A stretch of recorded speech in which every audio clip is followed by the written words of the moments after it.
اعوذ باللہ من الشیطان الرجیم بسم اللہ الرحمن الرحیم۔ آج جو موضوع میں تھوڑا سا بیان کرنا چاہ رہا ہوں وہ آج اس وقت ہوا کہ میں آج فیس بک پہ بیٹھا تھا تو میرے ایک دوست نے ایک ایسا وال پیپر پوسٹ کیا تھا جو کسی نہ کسی طریقے سے کسی بھی فقہ کی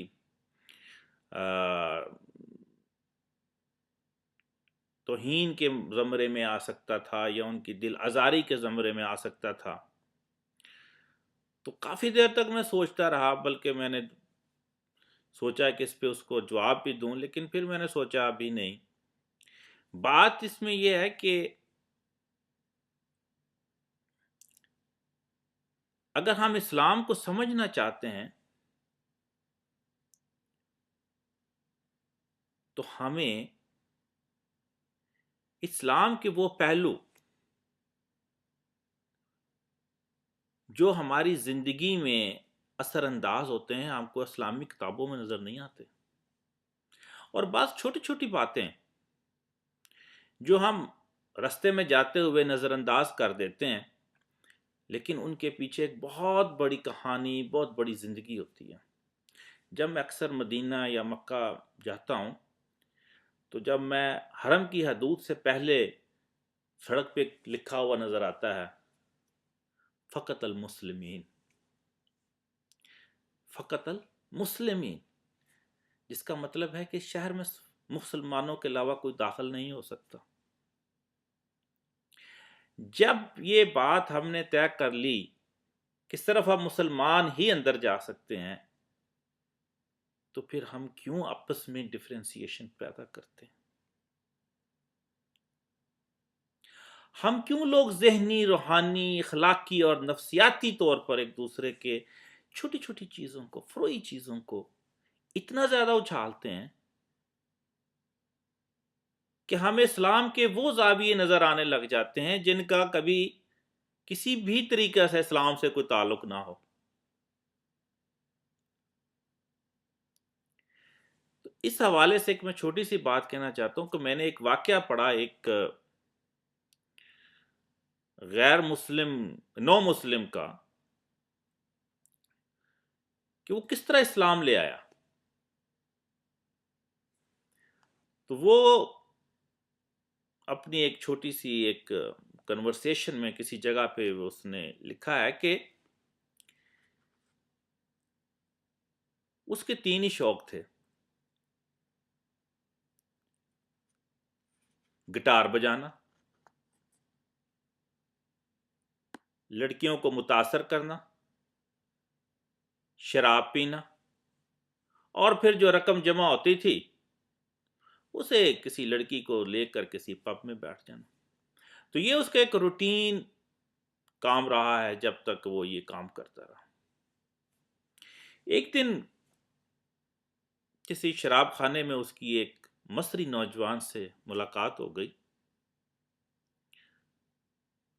جو وہاں پر مشرقی یورپ میں پڑھنے آیا تھا، لیکن اس دوران وہ کسی حسینہ کے چکر میں پڑ گیا اور وہ لڑکی کچھ عرصہ اس کے ساتھ رہی، پھر کسی اور شاخ پہ جا بیٹھی تو اس مصری نوجوان کو اس بے وفائی نے تباہ کر کے رکھ دیا اور وہ شراب کے نشے میں ڈوب گیا اور پڑھائی بھی کسی حد تک چھڑا دی۔ اب وہ شام کو پب میں بیٹھتا، صبح تک شراب پیتا اور سارا دن ہاسٹل میں سو کر گزار دیتا، اور اس کا امیر والد مصر سے پیسے بھجواتا رہتا۔ جب یہ موسیقار جس نے موسیقی میں ایم اے بھی کیا ہوا تھا اس سے ملا تو دونوں میں دوستی ہو گئی۔ یہ دونوں مذہب کے باغی تھے۔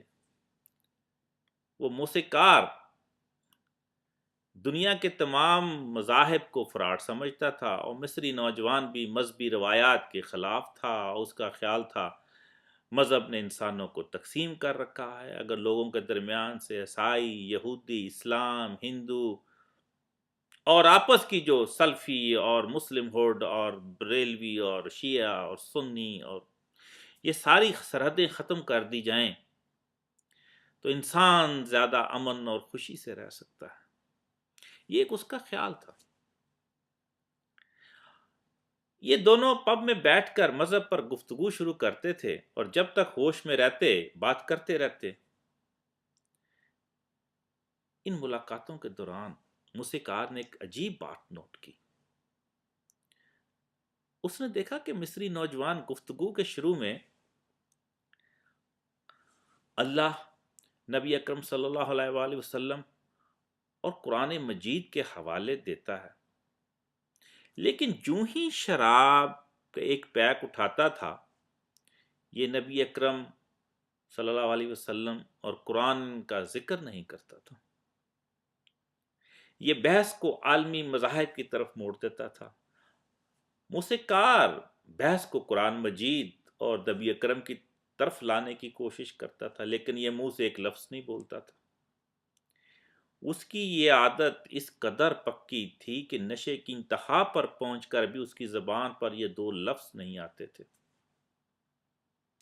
آخر موسیقار نے اس سے ایک دن اس کی وجہ پوچھ لی۔ وہ اس وقت نارمل تھے اور کافی شاپ میں کافی پی رہے تھے۔ مصری نوجوان نے اس سوال کا عجیب جواب دیا۔ اس کا کہنا تھا، شراب پینے کے بعد میری زبان پلید ہو جاتی ہے اور میں پلید زبان سے قرآن مجید اور نبی اکرم صلی اللہ علیہ وسلم کا نام کیسے لے سکتا ہوں؟ میں دوسرے دن اٹھتا ہوں، سب سے پہلے برش کرتا ہوں، اپنا منہ اپنی زبان صاف کرتا ہوں اور اس کے بعد اللہ، رسول صلی اللہ علیہ وسلم اور قرآن مجید کا لفظ بولتا ہوں۔ یہ عقیدت میرے ایمان کا حصہ ہے،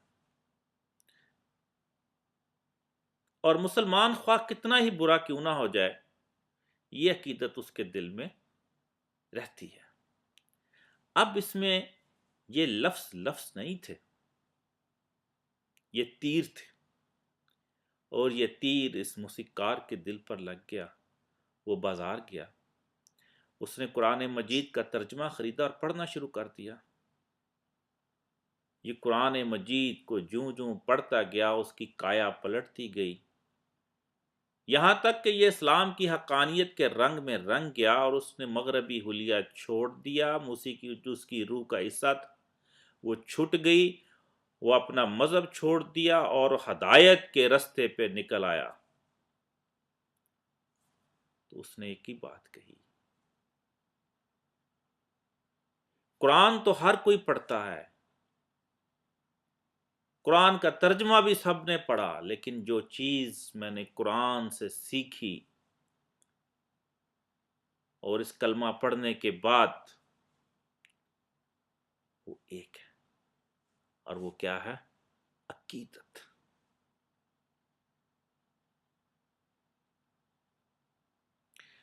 اور اسلام دنیا کا واحد مذہب ہے۔ جب تک مسلمانوں میں عقیدت نہ ہوگی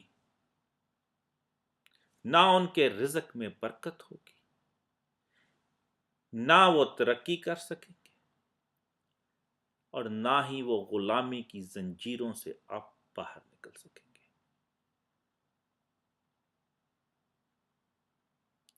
انسان کے اندر عقیدت ایک ایسا قلعہ تعمیر کر دیتی ہے کہ دنیا کی کوئی طاقت اس قلعے کو مسمار نہیں کر سکتی۔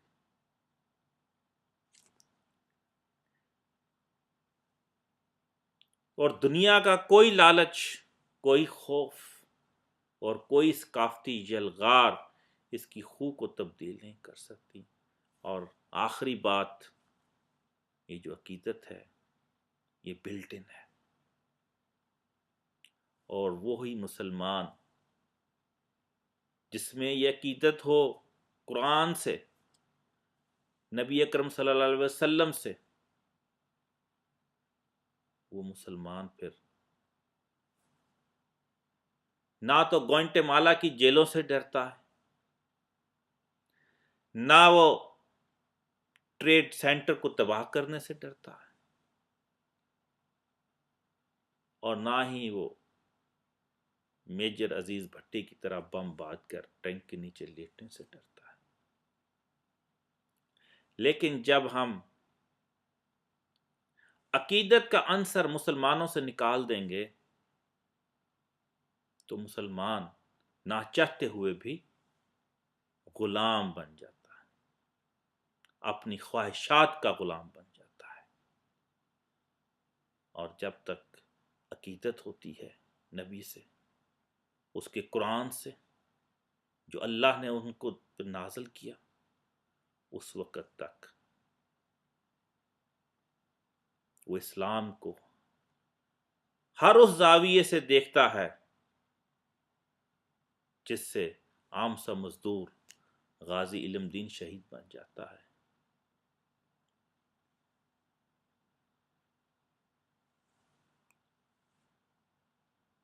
اور مزدور افغان بڑے بڑے جرنیلوں سے لڑ پڑتے ہیں، اور آخر اسامہ بن لادن اور وزیر دفاع اور ہیلری کلنٹن کو معافی مانگنی پڑ جاتی ہے افغانوں سے۔ تو میرے دوستو، اپنے اندر عقیدت جو نبی اکرم صلی اللہ علیہ وسلم اور قرآن کی محبت سے خالی نہ ہو، وہ پیدا کریں۔ اور جب تک دل میں یہ محبت موجود ہے، آپ اس دل کو زیادہ دیر تک غلام نہیں رکھ سکتے۔